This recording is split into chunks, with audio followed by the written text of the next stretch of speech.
Right now, people are talking about that Jeffrey Dahmer movie, and there's some scenes circulating, and I talked about this for years, where Jeffrey Dahmer was abusing primarily black people, and it was some sisters, some black women who were trying to tell the police, and they were trying to save one of the victims. These black women were trying to save one of the.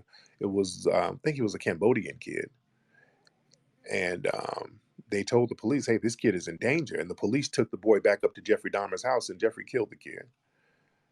And I've always said the police knew what Jeffrey Dahmer was doing. They knew, but he was doing the stuff primarily in a black neighborhood out there in Milwaukee. They knew that. They knew exactly what he was doing. So what they're doing now with the Jeffrey Dahmer thing, because Jeffrey Dahmer was LGBT, so the white liberals are trying to spin the whole narrative. They're trying to say, well, what Jeffrey Dahmer did, it was the whole Jeffrey Dahmer situation. It went on because of racism and homophobia. I'm like, well, how are y'all trying to work homophobia into this? Jeffrey Dahmer was LGBT, and his whiteness protected him as he victimized primarily black people. They're focusing on the one little Cambodian kid, but the thing is, some of the man, I want y'all to Google, because I can't even post this stuff. It's so damn graphic. Google Jeffrey Dahmer's crime scene. Dude, he has hands and feet and severed heads of black men. He has severed penises of black men. They got pictures of this stuff. Yeah, you can't post it on social media. This dude had body parts of black men all up in his crib, body parts chopped up, genitals, just up there eating like he's at a goddamn buffet. And they sit here and try to spin it as if him not being prosecuted was something about homophobia. I don't know how they mix that narrative in, because the thing is, a lot of these white LGBT dudes, a lot of them, a lot of the serial killers, so to speak, who target black people, a lot of them come from that community. The Ed Bucks, the Ronald Dominique's. There was another man out of New Orleans who was doing the same thing Jeffrey Dahmer did, killing a bunch of black men out there, raping them and killing them. Look up that Ronald Dominique. We talked about that in the Buck Breaking movie. And you never heard about that story. They buried that story because they don't want to show that narrative. This white man getting away with murdering dozens and dozens of black men and raping them. And then folks want to question buck breaking as if we made all that stuff up. That stuff goes on now.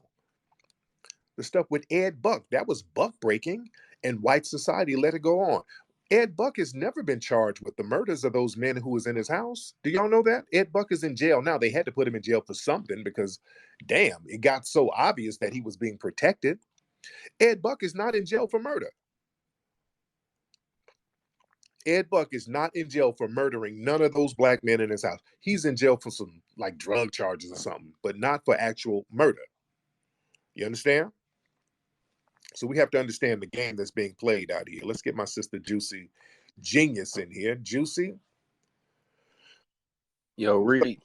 Oh, what's up, Young? Let me get Young first. What's up, Young? What's the deal, man? I've been waiting to get on here forever, man. I don't know if you remember, I tried to get on here last week. I was at work. It ain't work, but I'm out of Detroit, man. Big No up doubt. to you. Man, you be on point with everything. I watch you faithfully, bro. Like, I wake up in the morning, catch the videos I ain't missed. I just turned 25, you know what I'm saying? So this, what you be doing kind of be keeping me in a right head space to, keep pushing and trying to knock down, the barriers that need to be knocked down for my success and my generational success, you know what I mean? So just major appreciative of what you doing. To chime in on the topic, I want to say the bottom line is just being on game or having the game to what be going on. And that's why what you be doing is key. Is like when you did the stream about the woman king thing at first, about the Dahomey tribe and all that, like I ain't know nothing about the Dahomey people or none of that. Like, and just looking at the woman king thing, you would think it's like, oh, we got some positive black, stuff coming out. And I see a lot of people, my peers, like going to see the movie and they like, oh, this is the best movie and all that. And I'm like, damn, but we don't even know the history that they really lightweight undermining and propagating what we would what we is considering to be, you know, our history or whatever. So I feel like the bottom line just being able to be on game and understand like the real game, you know, what's really real out here and what's like propaganda or what's being used to like slightly undermine us, you know what I mean? Real talk, man. But thank you so much, brother. I appreciate you. Let's get juicy. Come on, dear. Peace and power, King Tariq. Peace and power to the family. I just wanted to talk about the whole Jeffrey Dahmer situation that's on Netflix. Yeah, One of the relatives of the descendants of one of his victims is on Twitter right now trying to boycott this Netflix. It's re-traumatizing seeing her cousin be replayed over and over again. And she's actually on Twitter right now. I retweeted some of her posts about how traumatizing it is for her and her family to continually see, you know, this played out and then not even be contacted by these producers, directors. They're not compensated. So Hollywood and white supremacists are capitalizing off of re-traumatizing victims and different things like that. And I also posted the book about the delectable Negro. I yeah. learned that about you from Brother Tariq about what the delectable Negro was. You had said that in one of your broadcasts and how they fetishized and devoured, and it was a delectable to eat of a black man's flesh. So it really runs deep all the way back to the slave times. And Yes, I'll man. land there. Thank you, dear. Man, again, dude, this old Jeffrey, y'all need to go watch Buck Breaking. That's why the white supremacists have such a problem with the movie Buck Breaking. The white supremacists hate that we expose their culture. They act like, well, the buck breaking was a myth. They do that now. They do the same stuff now. They do the same stuff now. They've always had this weird sexual fetish with raping and consuming black people, particularly black men. They've always had a fetish about that. They've always had that weird fetish of sodomizing and then and consuming. Jeffrey Dahmer is not the only one. Remember when they would lynch black men, you know, they would sit there and fight over who's going to castrate the black man who they lynched. They sat there and they fought over this stuff. They would fight over the body parts. Yeah. Some of the stuff that goes on, man, in these hospitals. And there's a story going around now, something going on in a prison. I don't know what this prison is. I'm looking more into the story where some of the inmates, man, they're starving them and they're sewing their stomachs together. It look like they're having some kind of weird surgeries going on in these prisons. So that's something that we got to start looking into as well. What are they doing in these prisons? These prisons are starting to look like straight up and down concentration camps. They're doing weird stuff in the prison right now. And again, this organ harvesting stuff, this is real. This is not a conspiracy. Every every other month or every other year, you see a black person turning up and you find out that their organs are missing. You understand? Just weird stuff going on. We're not making this stuff up. The white supremacists, they do real deceitful, devious stuff. They have a whole history of doing this stuff. And when we call it out, they try to make us seem crazy. They try to gaslight us. You did? Well, this black addict dude. I see that. Black addict, you that troll that I roasted not too long ago, brother?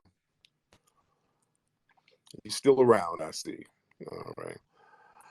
Let's get some more people in here. Got a lot of folks in here. Oh man, let me see. Black immigrants. Okay, who's black immigrants? Let's get black immigrants in here. What's up, Tariq, brother? What's up? What's up? But How you doing? Go ahead, brother. I'm a survivor, brother. But this is all I want to say: black men ain't got shit to do with the reason why these politicians are failing. Black men ain't got shit to do why these movies ain't turning out in the revenue that they damn want. Personally, be honest with you, the Woman King movie is dumb as hell to me because at the end of the day, how the hell can a woman be a king? That shit dumb as fuck.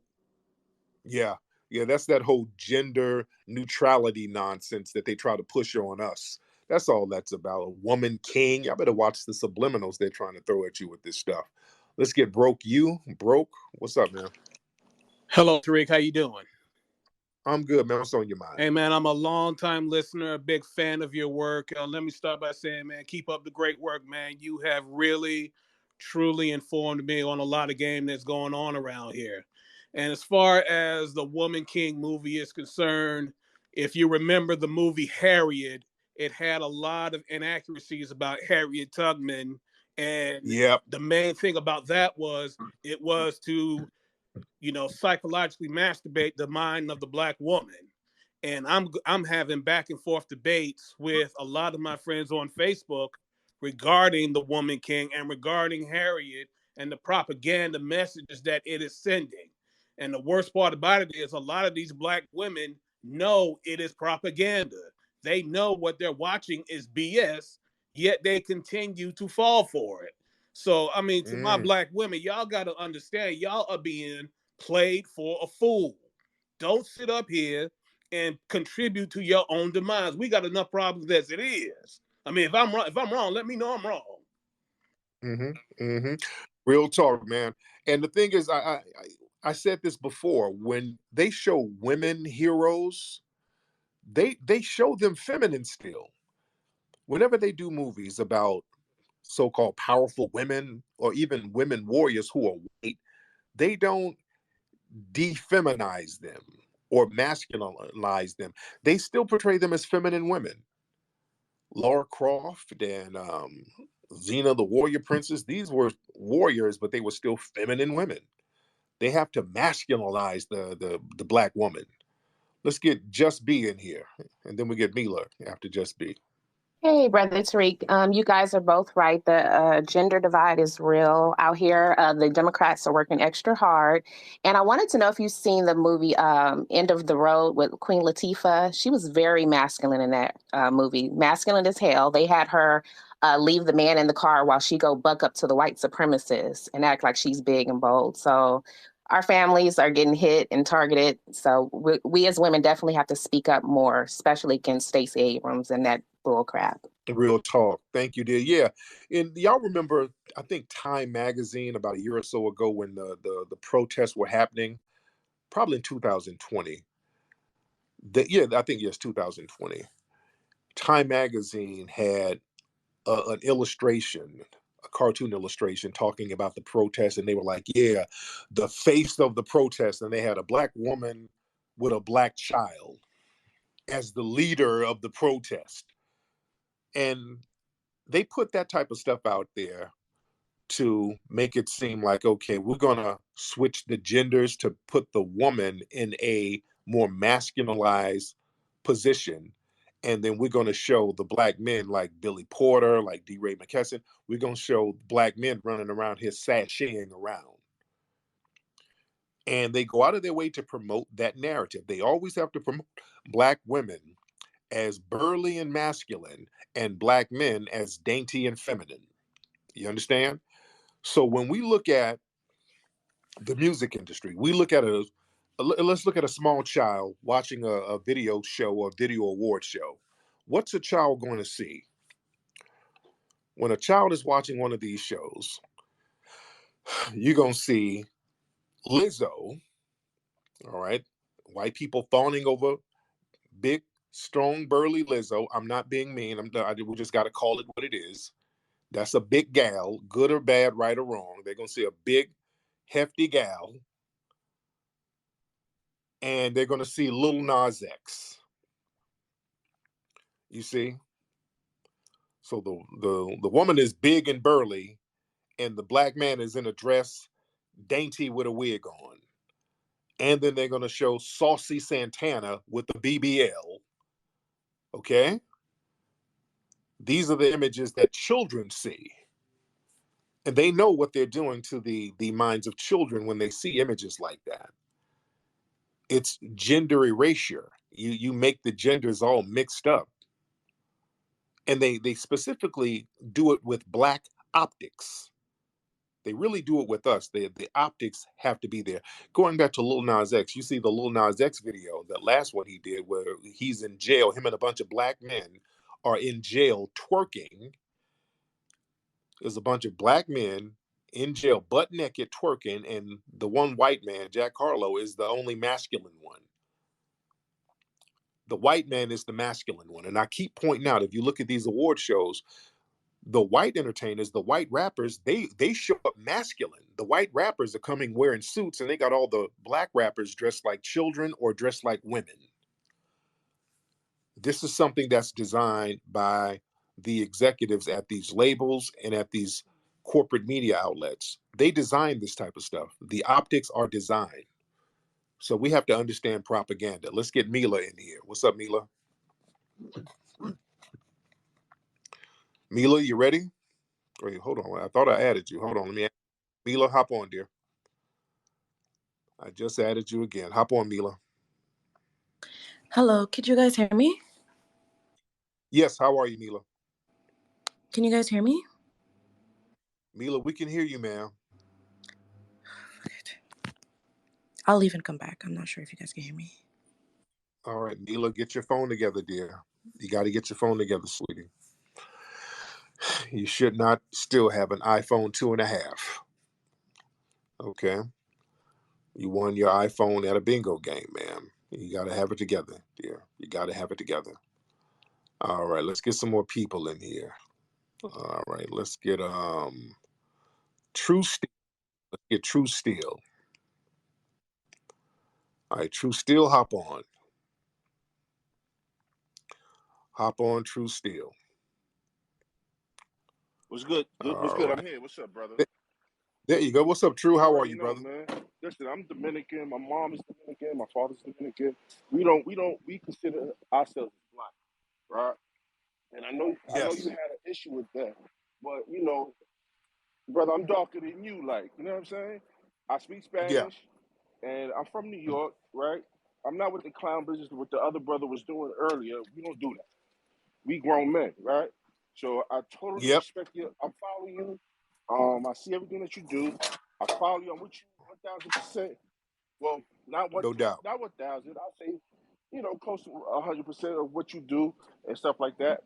But I agree and disagree with you regarding the movie. The movie was, I can say, the movie was.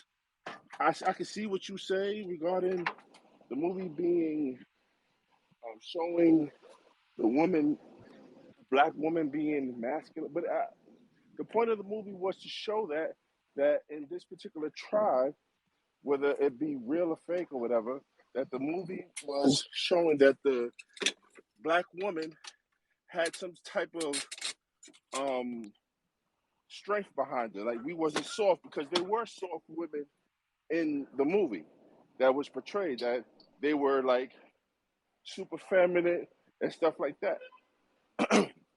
And another point I wanted to say, because I don't want to hold too much of your time because I'm working right now. Right.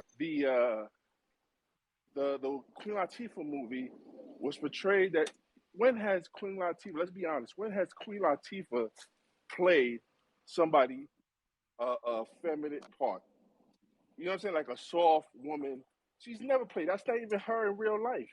So let's be realistic. Well, she did play. She played in that movie with Common. She was the love interest in the movie with Common, the basketball movie. So they've tried to film her up in some films. They tried How to. terrible was that movie? Yeah, it wasn't believable. Exactly. Come on, that's what Queen Right. Latifah is. And then the backstory to that was her father was an ex-military, and that's where she honed all her skills. But brother, I don't want to hold you. Thank you for being an inspiration to us. Keep doing your thing. Much love and be careful in Atlanta. These brothers is Yes, wilding. sir.